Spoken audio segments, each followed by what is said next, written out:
Hello FIFA faithful, Bearhamms here, and welcome to the Season 1 finale of my Dundee United Youth Academy career mode. Before we crack on with today's festivities, let's see how we did off camera. Heading into the final two games of the season, we are now in 8th place because of the losses to Celtic and Rangers. So we really have to put on an A+ performance if we want to make the board happy and get that mid-table finish. Along with the standings, we will take a gander at the league leaders, and it looks like Riley Gray will win the Golden Boot, 4 goals ahead of Morelos, and both have 2 games remaining. Nice to see Soria in the top 10, and then with assists, Tom Law with that 2-assist performance against Rangers has him with 10 on the season. Fantastic numbers for him, as Gray might even have an outside chance of getting that assist title.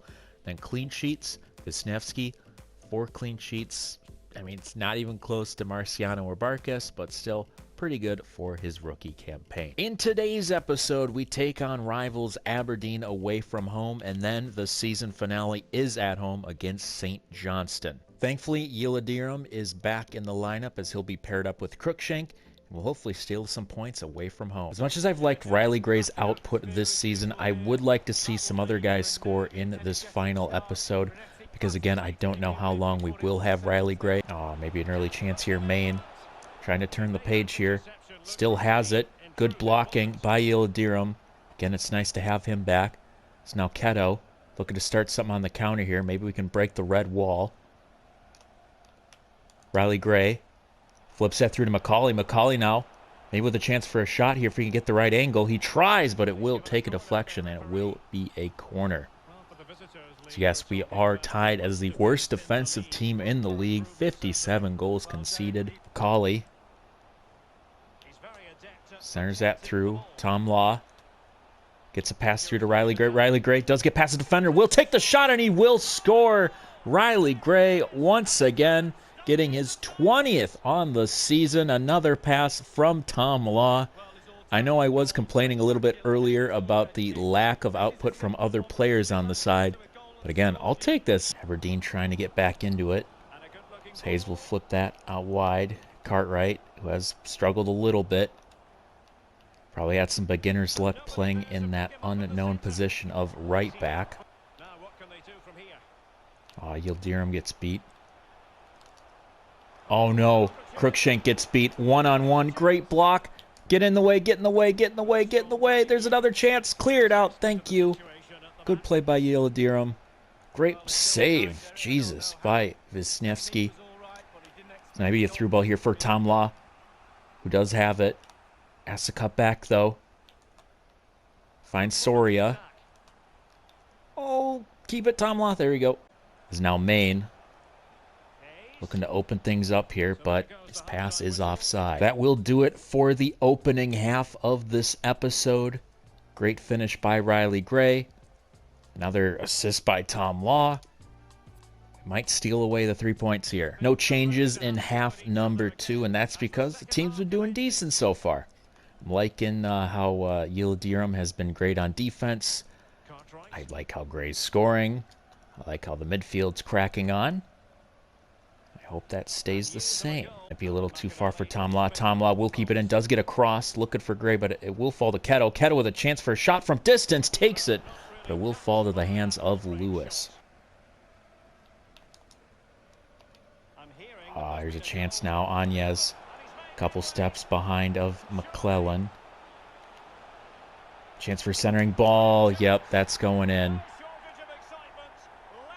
Defense was just way too slow. Could not catch up with the Aberdeen counterattack, and they will equalize. Yeah, another chance for a counterattack. McGinn. Cartwright will lose it. Good play by Cruikshank, though. Wow. Great play by the striker to get a shot off on that one. Now back to Aberdeen it goes. They're going to apply some pressure here. A lot of red jerseys and too few purple ones. As there's a good block by Áñez. Good play just to keep the ball. Is now Gray. Maybe a lane here for Tom Law. Tom Law cuts around. Tom Law puts it on his foot and he scores! Tom Law, usually the one to give Riley Gray the assists, but it's Tom Law calling his own number, and in the 84th minute, it is the young Englishman getting us the lead. Don't want to do anything silly here in the final minute of added time, stoppage time. That will do it.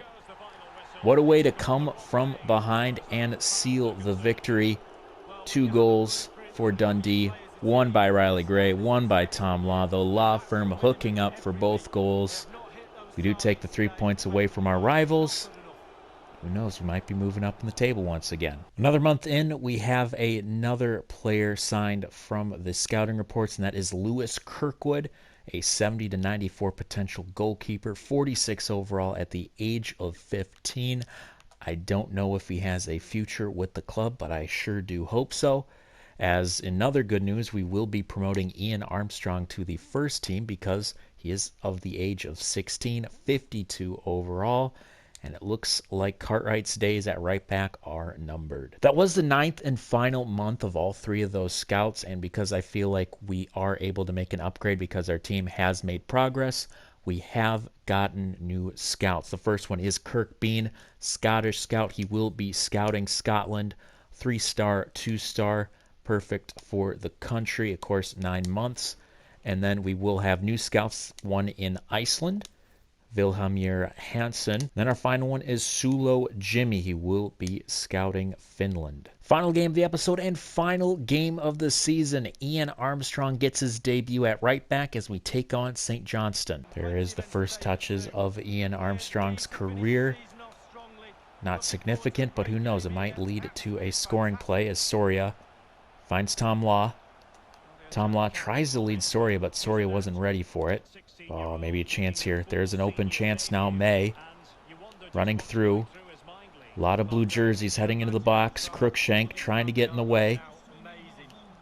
I want him to have a couple good games because Yildirim does need a decent center back partner. Open chance here. Yep, that's in.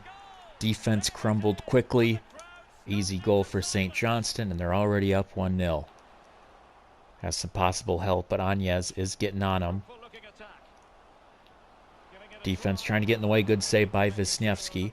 Allen will find Riley Gray. Riley Gray trying to do some cutback action. Will take the shot, and it's a good save by the keeper. Almost backspins into the net. So that is our first decent chance of the half, and it probably will be the final one. As time is ticking on this opening half of this final game of the season. We will head to the tunnel with the 1-0 deficit, but with that last shot, I do think there is hope. The final 45 of the season. What last impressions can these players make to find themselves on the roster next season? We just want to get this lead, but now there might be a chance for St. Johnston as May almost got behind Yildirim, but he's able to find some open space. McCann flips that through to Wotherspoon. Wotherspoon with the volley off his chest. But a good save by Wisniewski. Corner, Wotherspoon lofts that in. Good header by Crookshank. We will lose the ball. Good block, another good block. Header away straight to Gray, and now there's a chance for a counter as Soria is the leading man in orange. Tries to get across. Pass in, it will find Gray. Gray does cut. Chance for a curling shot, and he puts it in right off the post.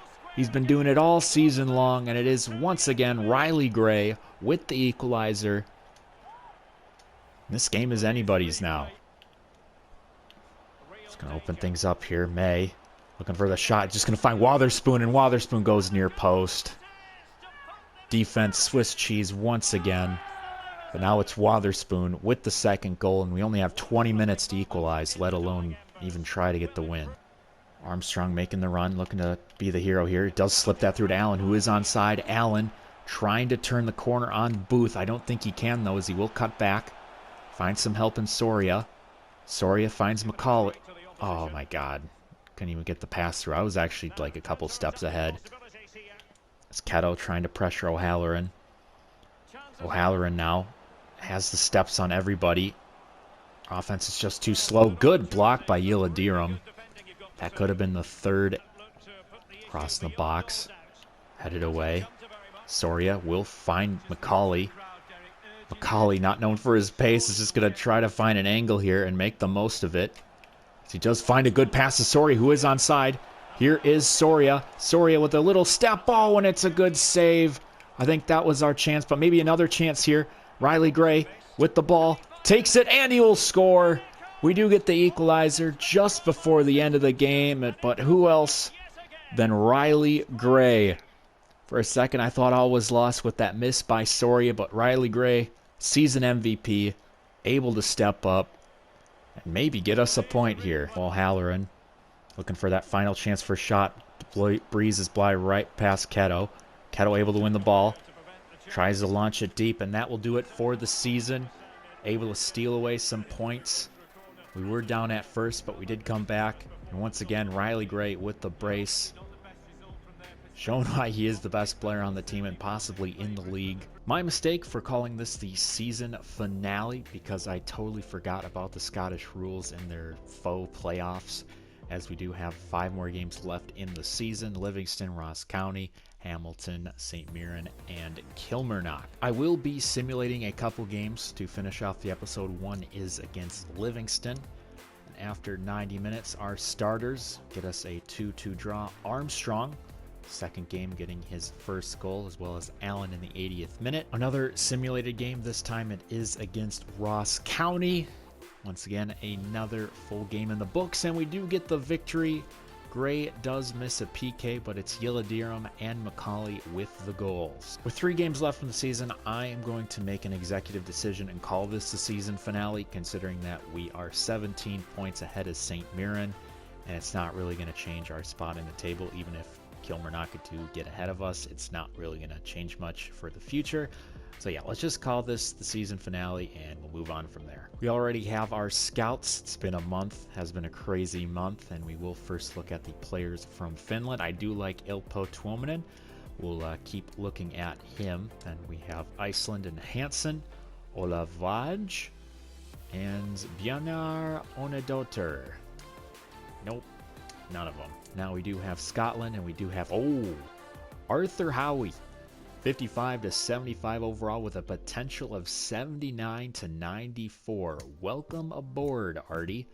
So now we do have Reese McNeil, Lewis McIntyre. That's a possibility with his potential. And we have Doug McKenzie, one of the McKenzie brothers, 44 to 58 overall with potential, decent potential. And then we do have Gordy Duff. Just because his valuation is pretty high, I know now it's not really high, we're going to take him. I know he doesn't have the best potential in the world, but we'll simmer on these 2 guys, and we'll bring on Gordy Duff. It's safe to say the 2 new players we brought in can be starters from the get-go. Arthur Howie, 65 overall. Yep, bringing him onto the senior team. Oh, shoot, he's only 15. Damn it, scratch that. But we will bring on Gordy Duff. Left wing, left mid. We will have to switch that up, but my God, look at the pace already on him. I also said I would like to bring on Rafa Yaramillo, but honestly, with his potential, it's okay overall considering that Ian Armstrong's a 52, but I think I'm gonna... Sorry, bud. No can do. I did quick sim the final 3 games of the season, and we lost 2 of them, as we did lose to Hamilton and Kilmarnock, though we did get a victory against St. Mirren, which means after all 38 games played on the season, we do finish in 8th place with 50 points. 38 games, not too shabby considering that our team is mostly comprised of 50 and 40 overall players. One of my favorite parts of the season is the season awards. Starting off, player of the tournament is Kilmarnock's Mackenzie. Then of course we do have goalkeeper of the tournament, that is Barkas of Celtic. Then we do have an accolade. It is Riley Gray with the Golden Boot. I don't know what that number means, but he did score 23 goals. And then team of the tournament. A lot of Celtic players there. I don't see a lot of Dundee United players making it, and it's only Gray, though I think there could have been a spot for Tom Law. Looking at the league leaders, again, Riley Gray, Golden Boot winner, had 7 more goals than Arfield and Morelos. Good for him. Soria making it at 12th place. See if we have any stragglers. Doesn't look like it, but with assists, Tom Law with 12, Gray with 10. We have Soria coming in with 7. Good finish for the season. And then clean sheets, Wisniewski, near the bottom with 5. To finish off the episode, we will quickly rummage through the stats. Edemir Anez, 39 appearances, 2 assists. Riley Gray, 24 goals, 10 assists, a double-double season for him. Bakir Keto with 2 goals, Wisniewski with 5 clean sheets and an assist. That's pretty spectacular for the goalkeeper. And we have Ilhan Yildirim, 4 clean sheets, though he was out for a couple games. Soria, 12 goals, 7 assists. Tom Law, 6 goals, 12 assists. Hoping to see him crack on next season. Cartwright, 2 assists from that right back role. Macaulay did okay, 4 goals, 4 assists. Gordy Allen, 1 goal, 3 assists. I don't see him playing next season, considering that he did start most of the games and just did nothing compared to Peter Macaulay. Nishibe, 3 assists, 22 appearances, though a lot of those appearances were played at center back. Crookshank had a decent start, but kind of fledgling a little bit, though we will see how he develops in the future. Moskvin with an assist. Ben Weir with a goal, barely played him. Konstantinov go with a goal, barely played him. And the rest are players we barely played, though. Again, Ian Armstrong will probably have the right back role starting the season. And other than that, that's it. Oh, Gordy Duff got an appearance. Good for him. I will talk about a couple players in detail now with further deliberation. Riley Gray will stay next season, though will probably be his last season. I feel like he needs one more season to have like a showcase year for the other big leagues to look at him and say, hey, maybe we can sign this fella up. And then also, I would like to talk about Wisniewski. He will have the starting goalkeeper job for the moment. I don't know how that Arthur Howie guy is going to crack on in the academy, but for now, Jan Wisniewski has earned the job unless another guy comes in that's better. Captain for the future. Ooh, that one's a tough one. I have honestly no clue who could be the captain moving forward. To me, it's either between Yildirim, Anez. It could also be Keto as well. I really don't know with like the defenders, because again, they weren't that good this season. And I'm hoping one can really step up, but I think for the time being it will be God, I have such a hard time saying that name. Yildirim. There we go, Yildirim. He will be the captain for the future. It's going to be interesting to see what happens with the team. It just all depends on who we sign in the summer transfer window. A lot of these players can be replaceable. I feel like Allen, he's replaceable. Nishibe could be replaceable. Even Macaulay. A lot of these guys just didn't really impress me overall. And if we can make some improvements, those improvements will take the starting job from the get-go. So that's all I have for this episode and the season. Thanks again for watching. This has been Bearhamms, and as always, toodaloo.